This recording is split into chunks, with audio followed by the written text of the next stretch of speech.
欢迎收看《南方特搜报》，我是赖昌邦。安平道坛道长王鸿儒去年完成登梯月入升职大典，晋升第3代掌门人。晋升届满周年，道长王鸿儒举办百庙祈福祝典，身着道袍骑白马，从圣恩佛祖会出发，前往各宫庙巡香谢神恩。这也是睽违40年之后，再度有道长完成登刀梯后骑马巡香的仪式。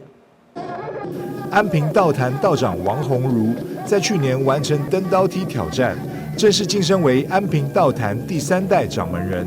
而登刀梯是道教神职人员晋升道职的传统科仪，也是地方盛事。一般在完成登刀梯后，就会展开巡香谢神。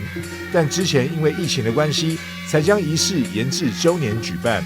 王道长在出发之前，先来到圣恩佛祖会，向观世音菩萨以及天上圣母禀报。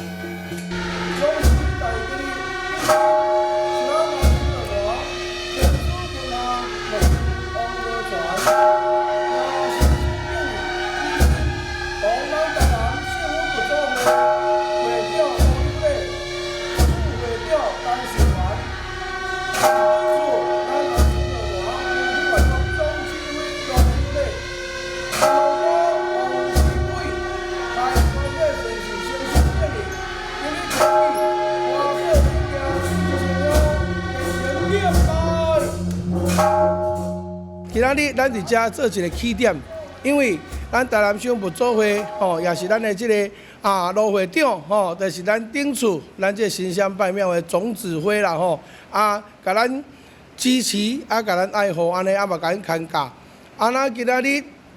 新乡拜庙意义就是讲，咱伫去年度咱这登梯月入非常圆满也平安顺遂。今仔日咱抱着饮水思源，咱要感谢的心。要来感谢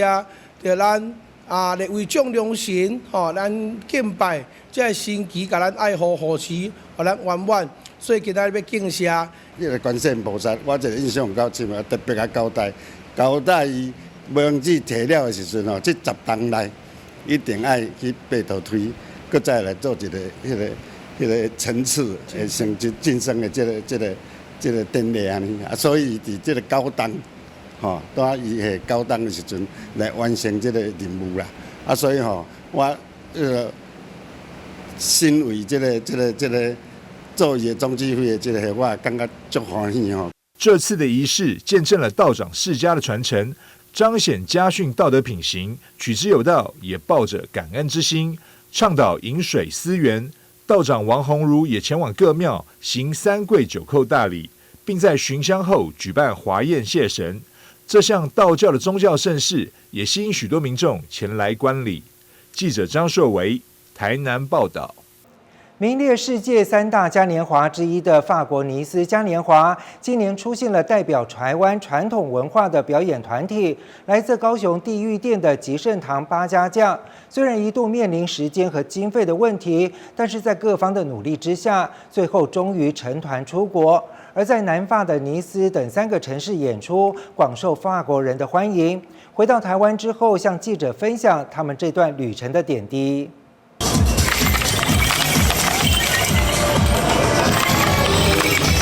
脸上画着代表神明的妆容，踏着魁步，跳着阵法，看起来气势十足。来自高雄的吉圣堂八家将大阵仗现身法国尼斯嘉年华，最台湾味的传统艺术惊艳异国的民众。小心翼翼的跟成员击掌，小女孩满脸都写着兴奋，回忆观众热情。担任负责拘捕恶鬼的刑具爷将教仍然印象深刻。那可能会跟你勾肩搭背啊，然后他也很直接，就是手机拿出来，就是问说可不可以跟你拍张照啊？这样就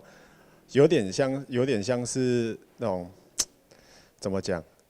感觉有一点像明星那样，就是大家看到你就是想要拍照，对，不是拍你，就是跟你一起合照。因为与平常出阵的严肃不同，另一位担任干爷的将角谈起跟观众的互动，也是有满满的趣事。就像我们就嘉年华刚出场的时候，就有小孩子看到，然后就说 "Oh my God, Oh my God, What's this？" 我就想要不要吓到，然后去跟他拍照合照，跟他妈说对不起，就这样吓到他。鼓山地乐殿的吉圣堂八家将团获邀参加有150年历史、世界3大嘉年华之一的法国尼斯嘉年华，让外国看到台湾骄傲。但其实因为资源不族这趟旅程也是一波三折，甚至差点放弃。幸好发起募资受到民众响应，才成功的登上国际舞台。就是一开始本身我们出国这个经费的部分就是非常的困难，因为整个团体出去需要花费非常大的金钱，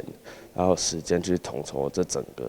然后非常谢谢各位就是愿意资助我们，让我们出国完成这一趟旅行，代表台湾，让大家看到台湾的传统文化。第二次经验呢比较好了，我们出国第一次出国就是出去看一看，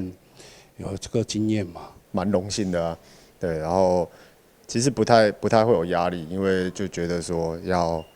享受这个舞台，因为也不确定说到底会不会有下一次的机会。这次出国，妙方也带了帽子、护身符等小物，要送给一路上帮助他们的人。更有信众特别精心制作了毛巾，印着中文以及法文。除了慰劳团员，在当地也是意外受到欢迎，等于另类发扬了传统的公庙文化。就是有信徒送我们，就是这次去法国特别的毛巾，然后上面是还有写法文在上面的，然后就是有点像是要跟我们说，就是你们辛苦了，去这趟法国辛苦了这样。那这就是很原汁原味的一个庙会交配的文化。那这一次我们的信徒，就是我们庙的信徒跟我们自己的朋友就很可爱，他们也是就是都是台湾的庙亲代表，他们就想要把这一份情谊就是送给我们，然后我们也就是确实的把它带到法国这样子。吉圣堂八家将团一行11人克服万难，浩浩荡荡的远征法国，让人感动。所到之处也都受到热烈欢迎，也让这台湾独特的传统艺术扬名海外。记者邱依婷高雄采访报道。创校第2年的台南市永康区延行国中已经成为永康区的新地标，而最近有附近的居民发现学校的钟声变了，仔细一听，原来是把上课的钟声换成了校歌，而校歌的演唱者大有来头，由台南人获得3金创作歌手卢广仲亲自演唱的校歌。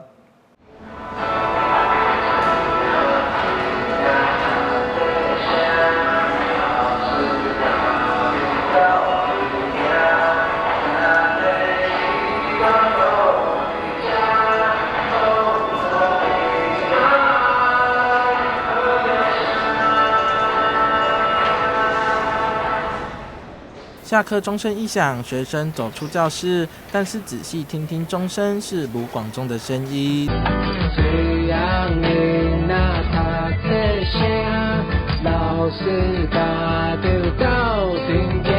这里是位在台南市永康区的延行国中，他们的校歌是卢广仲编曲演唱，风格简单又温馨，歌词融入在地环境特色以及学校愿景。延行国中的新社校对于台南的教育史来讲非常的重要，所以我想当初就在设想说要请一个在地的人跟这里有连结。歌词的部分，是由我跟三村国小的子弟大师王维斌老师共同来创作了哈。那当然也综合了闽南语还有国语哦，这两个语言来做词啊哈。普遍学校的钟声比较传统，而且会引来附近居民反映说太吵，因此校长与主任就讨论将钟声换成校歌。这件事情蛮令人不可置信的，因为连我爸都不相信我们学校的校歌是卢广仲写的。其他学校的校歌比较死板一点，我们学校的校歌就还蛮有特色的。我们一开始设定的钟声就是卢广仲的曲，刻在我心底的名字的曲，那也就是希望孩子要上课的时候，要进去课堂，能够将等一下的知识刻在我心里面。那下课的钟声，我们就最近我们校歌刚拿到，我们就换成校歌的副歌的部分。校长也特别感谢卢广仲，可以替他们学校创作校歌。今年延行国中也将送走创校之后的首届毕业生，期望在毕业典礼之前，给孩子们一个特别的毕业礼物。记者杨胜怀台南采访报道。老屋拆掉很可惜，而部分构件其实可以保留下来，作为其他老屋修建时的建材。打狗文史在新会社有一间木工教室，就保存了一些老屋的构件，作为教学和展示之用。但是要成为所谓的文资建材银行，还要看市场的需求性，才能够让这些旧建材大量被保留下来。这一间木材教室里摆放许多老东西，每一件都有一段历史故事。像是这几片木材上有打狗和高雄的商标，记录高雄更名的年代。还有这一块栏间也是从一栋正要拆除的日式木屋抢救下来的。这个栏间它的图案是比较特别的，我们看到上面是有松竹梅的图案啊，所以既然已经无法再回复到日式宿舍上面，我们就把它挂在墙壁上，让学员可以看得到这个材料跟它加工的方式是以前用纯手工下去做的。这些老屋构件如果完好保留下来，是可以作为其他老屋修建时的建材，但还是要看使用者的需求性。在台南有成立文资建材银行，供大量修屋时使用。在高雄老屋翻修的数量不多，要不要使用旧建材，也要看使用者的意愿。其实还有不同类型，清代的建筑物，或是日本时代的房子。那日本时代房子木造的跟砖造的，他们的这个屋况的它的结构方式也不太一样。所以有没有这么大的需求，可以真的成立一个银行去运作这个？我们到目前为止也是觉得是蛮困难的事情。而如果要保留老屋的构件，在拆屋时还要雇工小心翼翼的拆卸，耗时又耗成本。成立文资建材银行也要有足够的空间以及保存技术和管理。目前打狗文史在新会社有的只是民众捐赠的老屋构件，存放在木工教室里，作为教学和展示之用。哪里在拆房子的时候，有一些老的东西，它可能没有什么商业价值的，可是它对文化方面是有意义的，所以送到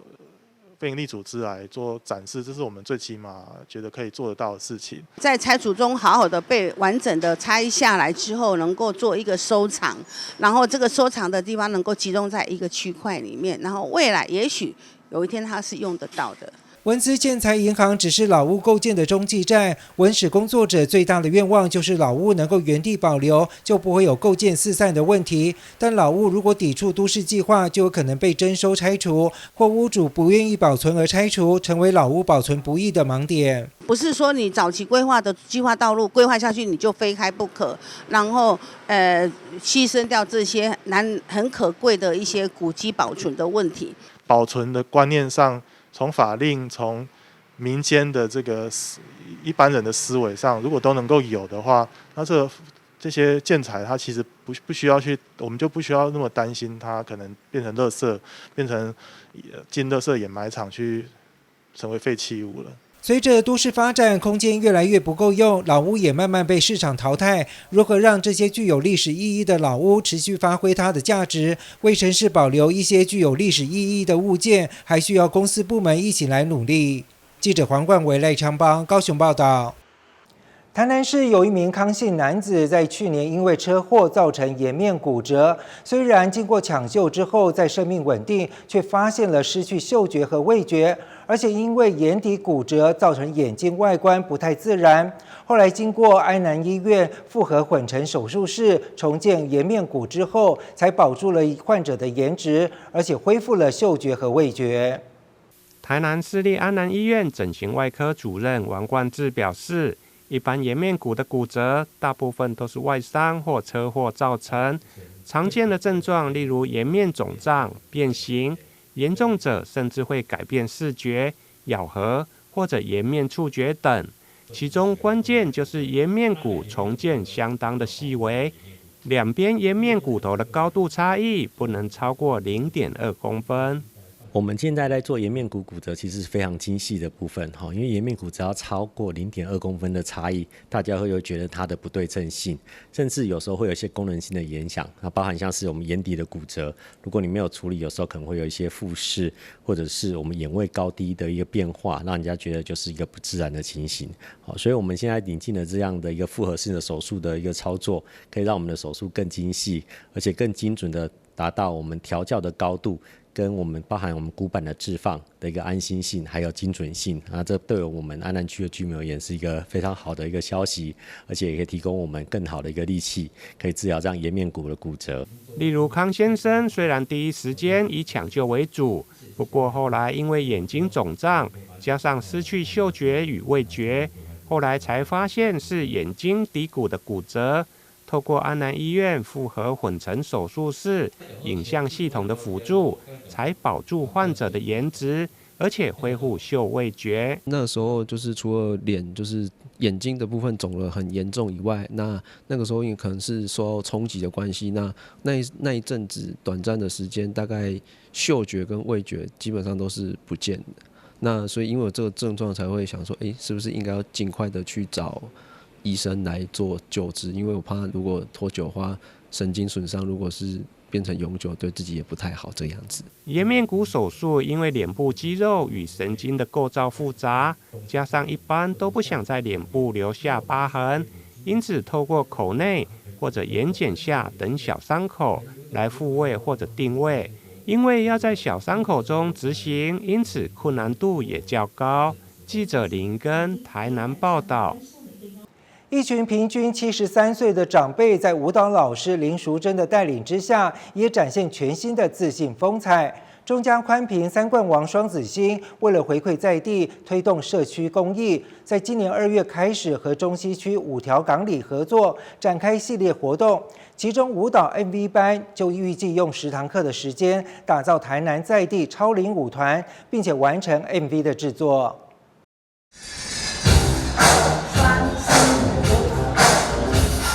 谁说60几岁的阿伯阿桑只能在公园跳土风舞？这一群平均年龄73岁的长辈，在舞蹈老师林淑珍的带领，也展现出流行舞蹈全新的自信风采。中嘉宽屏3冠王双子星为了回馈在地，推动社会公益，从112年2月开始和5条港里合作，推出上青春的当人底家系列活动。其中舞蹈 MV 班22号开始，也在资深摄影师郭冲南指导，进一步学习写脚本，运用镜头语言要来拍摄音乐短片。大家先在教室吸收概念，了解如何从文字转变成影像的表达。他们对于影片可能还不知道，可是我们用简单的方式让他们了解之后，他们觉得很有趣。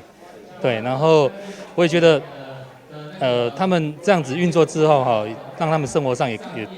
增加许多的动力。刚刚就有那个长者他们就说，觉得蛮好玩的，对，虽然他们可能不知道是怎么乱，可是他们对于这个感觉，他们觉得还是蛮新鲜，然后也能够吸收，然后三冠王办这个活动，我也觉得蛮不错的。3、2、1，跳！参与活动的30位长辈当中，最年轻62岁，最年老的85岁。除了勇敢接受流行舞蹈的洗礼和影像课程，也进一步实地到普济殿的庙城操演。有些学员随着音乐节奏起舞，有些学员则拿起手机拍摄，练习镜头转场的效果，有模有样。干嘛这困难的呀？还好，大家都很认真，很快乐。我是觉得说这个课程对我们很有帮助啊，可以体验到不同的尝试、不同的体验呐。出来表演、出来跳、出来运动，大家都很高兴。对啊，大家都显得比较年轻了。中嘉宽屏3冠王双子星首次和5条港里合办，当初里长沈连哲还怀疑会不会有长辈报名，结果想不到一下子就额满，大家都愿意动起来学习新的课程。这个课程对我们的观剧演这些长辈真的有很大的启发啦，因为普通课程弄较静态。这个课程能开始让他们愿意动起来，然后愿意在那个活动里面跳舞展现自己然后甚至到最后现在的那个拍摄的影片 MV 这方面，其实这是要做新的尝试大开始台湾接触我们做这项，我也真怀疑有足多人会参加啦，但是大家都还蛮踊跃的。主办单位表示，经过10堂课的舞蹈和影像基础学习之后，最后也会协助做成 MV， 并且在台南市第3公用频道播出，鼓励长辈们愿意尝试更多的可能性，也打破他们只能跳土风舞的刻板印象。记者郭文吉、杨顺怀台南报道。高雄市新兴区新任的胶原里里长郑凯龙会弹钢琴和拉大提琴，他想要结合自己的专长，在里内发展关怀据点，弹钢琴给长辈们听。另外，也为了推广里内的美食，里长会拍摄吃播影片介绍店家，希望大家多来胶原里走走，吃美食。心指导着学生弹钢琴，抓出错误并提醒修正，调整学生手腕力量，改善音量大小。他是教园里的新任里长郑凯龙。那这个为什么他是做得到的东西呢？妈妈就是跟我介绍有这个钢琴老师，然后她问我想不想要学钢琴，然后我就想说，不错，我可以弹钢琴，这是我的兴趣，就可以来学，然后越学越久，我越来越开心。不但会教钢琴，就连大提琴都难不倒他。从音乐系毕业的郑凯龙，其实早在还没当选里长以前，就教音乐长达10年。未来他也希望能结合自己的专长，规划里内活动。表示最想做的事情就是发展据点，亲自弹钢琴给长辈们听，希望为里内带来独特的火花。希望能够成立一个据点然后可以让老人来听我们弹钢琴这样子。我现在想到跟里上可以结合的方式，有可能是用那个我们里长的团康活动，对，然后就一起把学生拉出去演出这样子。不止这样，这位斜杠里长技能再加一，在社群网站上可以看到他化身成美食特派员，拍摄影片介绍各式里内美食，邀请大家一起来尝鲜。太让我惊艳了！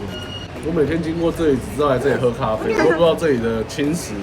这么的有深度。推广一些店家，然后让大家就是来新兴区知道要去哪里吃东西。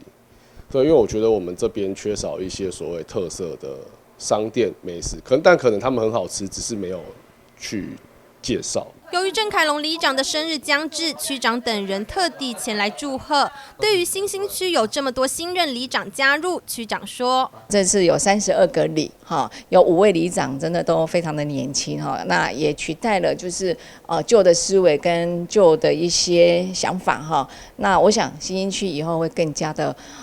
有创意，更加的有活力哈。”选举过后，有了许多新面孔出现，对于全新的职位也有了更重要的责任。相信在他们的付出与努力之下，会为高雄带来一个更美好的新兴区。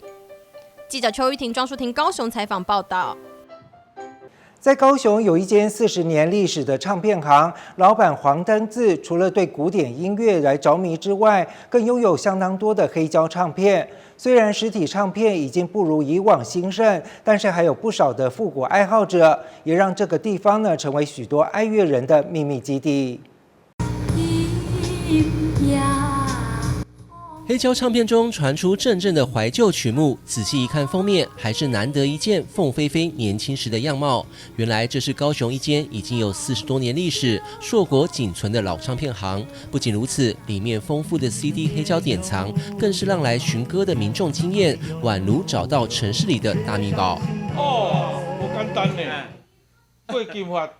拄啊2块这个黑胶的，你这个有哦？有啊。我是台南来的，有很多很多东西，炫跑的感觉。这个维瓦蒂还有这个维也纳的 N 曲，买掉一张就少掉一张，因为你也再找不到。早年在网络不发达的时代，就靠着这一张张制作精致的 CD 黑胶唱片，让音乐无远弗届。不仅如此，相较于现在流行数位音乐，黑胶 CD 唱片播放时所传递出的细致临场感，更是让乐迷津津乐道、放不下手的原因。好像歌手本身在你耳边唱的那种感觉，那是网络下载音乐你得不到的效果。本身也是古典乐迷的老板黄登志，因缘际会下来到高雄，熟悉各种唱片版本、音乐典故。开业以来深受古典乐迷推崇，完全没有商业气息。除了四处应邀做古典乐演说，还曾经和大学合办音乐研习营，因此广纳了海内外许多乐友。高雄以前没有古典专业的一些店，所以我是仅有的一家。到高雄来本来大家说经营3个月你就要收山了，结果呢，我经营了40多年。以前我们的副市长史哲，他也非常喜欢古典音乐，常常来挑选他喜欢的曲目。还有每一次到高雄来演奏的时候，他都做完以后都会到我这里来，大家叙叙旧。不管你是喜欢串流音乐的年轻人，还是老黑胶 CD 唱片的乐迷，来高雄时不妨来造访这间硕果仅存的唱片行。相信不管是珍贵典藏的音乐曲目，还是音乐老板的诉说典故，都会让你的音乐心灵仿佛进入圣殿，找到瑰宝，不虚此行。记者张世明高雄报道。以上就是今天的南方特搜报，感谢您的收看，我是赖昌邦，我们下次再会。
那个网址你别乱点啊，应该是骗个资的钓鱼网站。怎么可能？上面的图片没错啊。有这种活动都是官方发布讯息。你看这个账号旁边并没有通过认证的绿色、蓝色盾牌，粉丝页也没有官方认证的蓝勾勾。啊，我已经加入了，怎么办？你先检举并封锁这个假账号，然后赶快更新你的密码。这么严重？